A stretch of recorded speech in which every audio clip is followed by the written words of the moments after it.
It's recording. 1 minute. I know. It's fine. Yeah. I'll figure out the food in a sec. Don't record this right now. We're not ready for it.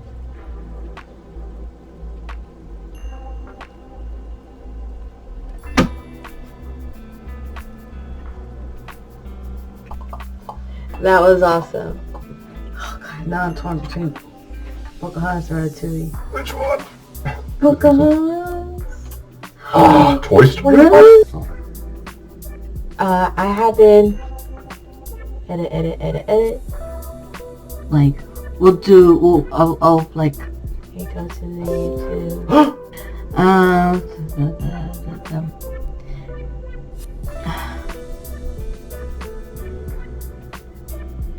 Okay, normal face. I'm about ready. Let's see. Oh, that's all you. Yeah. I'm blanking out. I can't remember. Come on. You relieved? I just lost my train of thought.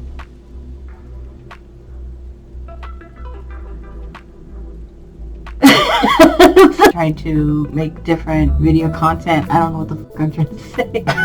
edit. And you had a great body and nice butt. So if you like that actor and you always wondered what his butt looked like, this is the movie to do it. All right. Take 3. God damn it. Let's do it.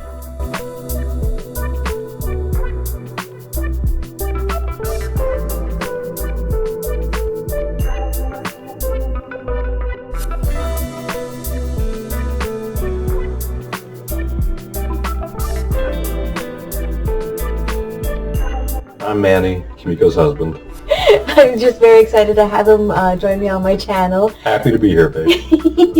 I'm ready to change the tone of my channel, and I am going to be exploring different avenues. We're going to be reviewing games, scary games, and movies or shows that are coming up, so it's going to be exciting and fun. Yeah. Yeah, and is there anything you would like to add on that? No, let's just dive in and we'll have a good time, all right, guys? Yeah. Alright, so we're going to start with our first one.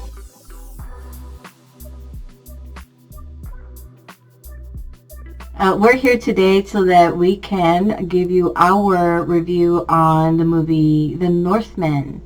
And we saw that today. Today is April 25th of 2022. And it's 6:44 p.m. We did see this a couple hours ago. We've been soaking it in, and it was, by my expectations, a lot better than I thought it was going to be. So I'm very pleased with what I just saw, and I would actually like to hear your views first on it, like what you thought. I loved it. I thought it was awesome. So this is Robert Eggers' third film. He made The Witch and The Lighthouse. I don't remember The Witch that much. I have to give that one another watch. You haven't seen it. We saw The Lighthouse, which I thought was a pretty comical film. Yeah, we got to watch that one again too. My one worry going in was that it would be similar to The Green Knight, which you were not a big fan of. And I'm so happy it didn't have that same outcome. Right. Yeah, I didn't like The Green Knight, but did like this one. In my eyes, this was, I hear a lot of people comparing this to The Lion King, story-wise. I thought it was Lion King meets Conan the Barbarian, which is interesting to say. So overall, it had a great pace of action, I thought. It's not an action-packed movie. There are a lot of action scenes, but it's also it just seems like methodical. So for anyone that's seen the trailers, you get the premise of, he watches his own father get murdered by his uncle. So that's where The Lion King kind of comes in. And he's hell-bent on getting revenge. And like they hear in the previews, I will avenge your father, I will save your mother, I will kill you. Fjolnir. It was so hard for me to hear the names in the film. So we're also big fans of Vikings, the TV show. It's always interesting kind of seeing the Viking mythology and very brutal people. Can't wait to see how much related you are to them once we do the ancestry thing. We are planning on doing it. We will do a reveal because we've been very curious because everyone hears different things about their backgrounds. We want to put our suspicions to rest. Yeah. For sure. Before I keep going on, you said it was better than you were expecting or had expected. Yeah. So what were you expecting? Okay, so like I actually wasn't expecting any less. Like I feel like any possible worry that I might have only came when you were saying that it might be like the Green Knight. But other than that, I was like, I had faith that this was going to be a great movie because it had Eric Northman in it. I loved him in True Blood. Skarsgard is the man. Yeah, he definitely was a beast of a man in this film. I'm sure he had some pretty grueling workout sessions. It didn't look easy. He looked like he's still recovering from it. His shoulders looked like they're just 50 pounds of weights on each shoulder. It just looked like a lot to carry around. Didn't look too comfortable, so. I feel like I'm due for another massage because of that. Just watching him like hunched over. It's like, yeah. But, you know, he looked like he kicked ass in his workout because he was noticeably way more buff than we saw him as a vampire. Right, he seemed a lot lankier. He had muscle, but he seemed a lot lankier, just tall, lanky. So I know for tall guys like that, it must be hard to pack on that weight, that kind of muscle weight. But to accomplish it, he's like a Goliath among men. Yeah. So yeah, I heard a lot of mixed reviews, though, of people either loving, some people being extremely bored. I feel bad for anyone that felt that bored because I can be easily distracted, but somehow this movie kept my attention so much. Yeah, I never once felt bored at all. I was completely invested the entire time. The landscapes were very breathtaking. I was ready to see them approach Cat, you know, from the show Cat that we've been watching from the Vikings. Right. And so it's like, and then I heard someone say, "This slave is going to Uppsala." You know, I was like, "Oh, that's from Iceland," or you know, so like Right. the geography is still there. So it's nice feeling that tie-in. You can feel the actual history and get more in tune with what the action was going on there. Yeah. Let's talk a little bit about the character performances. Obviously, the main actor, Alexander Skarsgard, who is built like 5 houses into one because of all his muscles. You see him in the trailer though, like even in the trailer, like you know, you see that he got bigger, but you also you notice there's a bit of this going on. He's hunching over a little bit, right? So like you know, I just want to say like so he's in massage, you know. Your little Arnold Schwarzenegger-ness right there, you know, like. Yeah, maybe Alexander Skarsgård could use a massage from Arnold Schwarzenegger, like Conan could. Come on, you relieved. How about Anya Taylor, who plays Olga? She had great lines, but I feel like her actions fell just a little short, just a little. So as you see, if you've watched the trailer, Anya or Olga, she says, "You have the strength to break men's bones, and I have the cunning to break their minds." Yeah. So we definitely saw Alexander break some bones, break men in half. He definitely owned that part. We both kind of felt that Olga wasn't able to bring out that cunning she was talking about. She had the witchy attitude, that's for sure. And I appreciated her level of vulgarity and also her assertive aggressiveness. She does her thing, but there's not enough to back up the cunning to break any minds. So as an actress, I think she did a great job for the role that she was given. I wish that there was more scenes, and we both agreed. I think there were, as long as the movie was, which was 2 hours and 3 minutes or something, I don't know. If it's like 2.5 hours, something like that. 2 hours.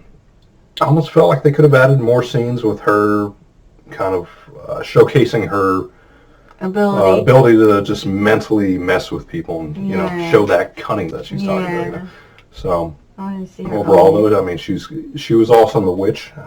I still need to see that. Yeah. We had Ethan Hawke playing the father, the king. He's not in a large portion of the film, as you would imagine, because in the trailers it shows him getting as the king. He did a great job. What do you think about his role? For as brief as it was, I could feel the honor, the love, the loyalty. He came off as stern, but instantly it's like he obviously loves his child.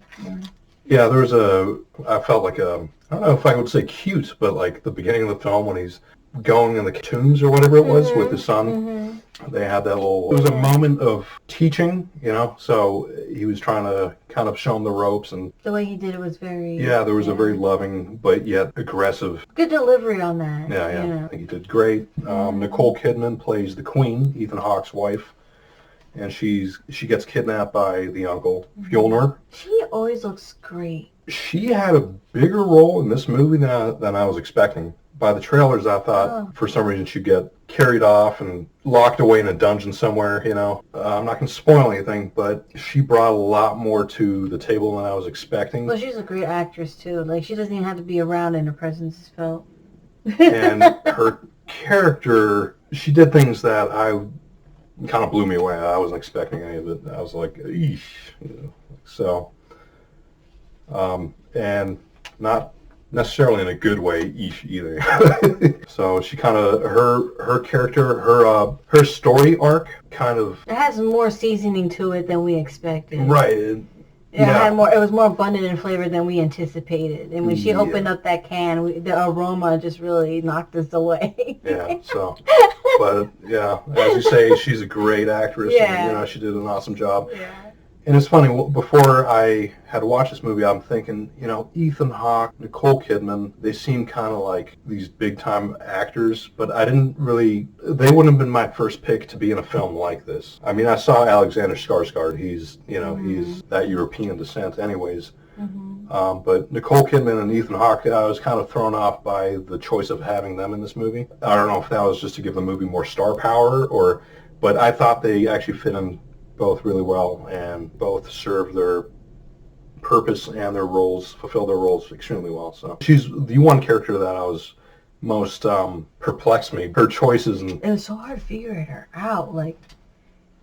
Until that moment. I don't know how to pronounce his name. Let's call him Casper right now. This is not last name. It's Klaus Casper, who played Fjolnir as the uncle.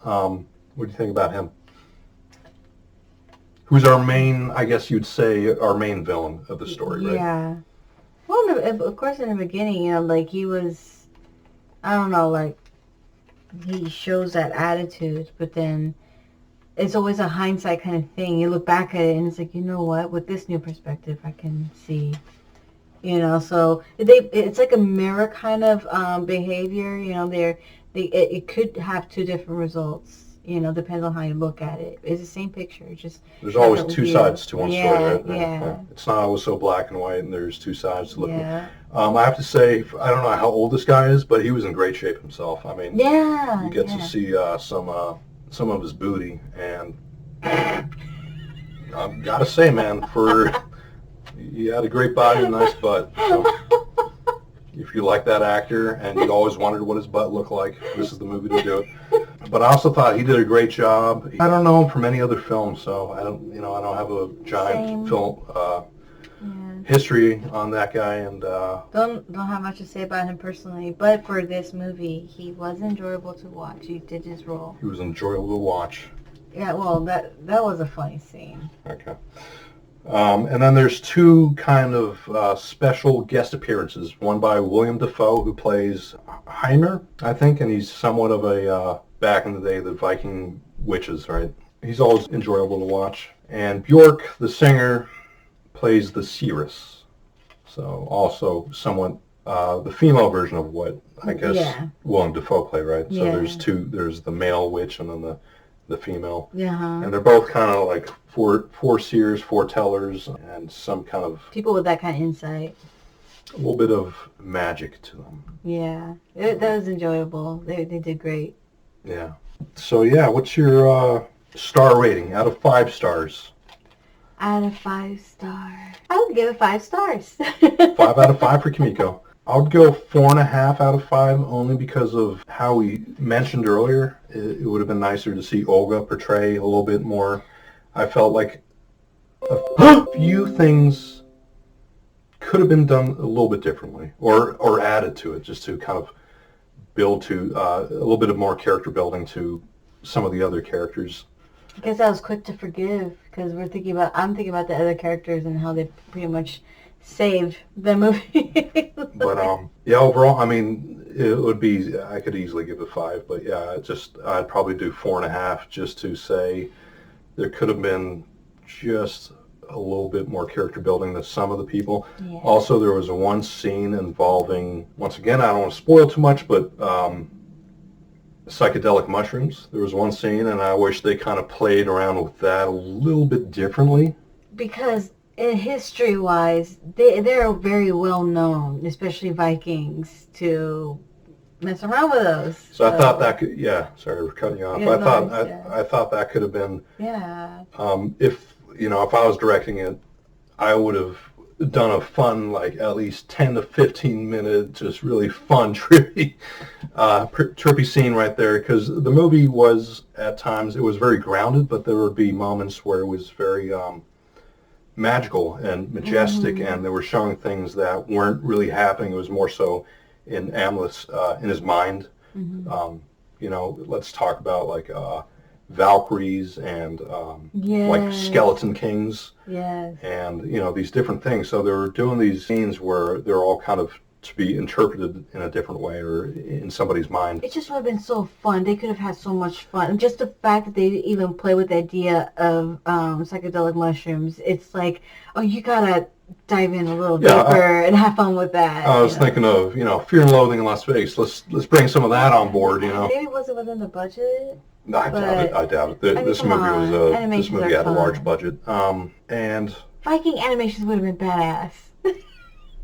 Overall, beautiful film though. Landscape. They had all these very far shots. I don't know where they filmed this. This is like Iceland or something. It must have been. If you watch Vikings, the location is so similar, and it's just as beautiful. It's just as vast, and they even call references to some cities that I remember hearing in the show. So it's fun hearing it in this movie, and I'm like, just taking in history. There have been plenty of critics that said this is an awesome movie, it's the best movie, and then some people actually hated it. They said it was slow, it's boring, it's not enough action, it's too confusing, I couldn't understand it. I do wish for some parts there were some captions. And there were captions. No, but like even when they were speaking English that we could understand, because they're kind of like low and mumbly, you can't really hear right. them. But overall, I loved it. I remember my number one fear going into this film was that it would play out a lot like The Green Knight, which came out, I think, last year. Yeah. I don't know if it was this year or last year, but the trailers made it look just amazing, right? And artistically, yes, it was amazing. But story-wise, it was just kind of trudging. If you have a hard time going to sleep, maybe play that movie. That's my take on it. Yeah, it's probably for more of those deep thinkers, someone that wants to sit down and really dissect a film, and but it wasn't for the average moviegoer that's expecting like a Marvel film, because if you're going into The Green Knight expecting Spider-Man No Way Home, you're going to be sorely disappointed. And technically speaking, we did just come out of that kind of world because we were watching those kind of movies. Spider-Man? Yeah. Right. So we did come from watching Spider-Man. We came from watching... So I'm like right here, and the movie's right here, and I couldn't even curve down. I'm just like crashing, 5 out of 5, 4.5 out of 5. So go watch it. I mean, go at least give it a try.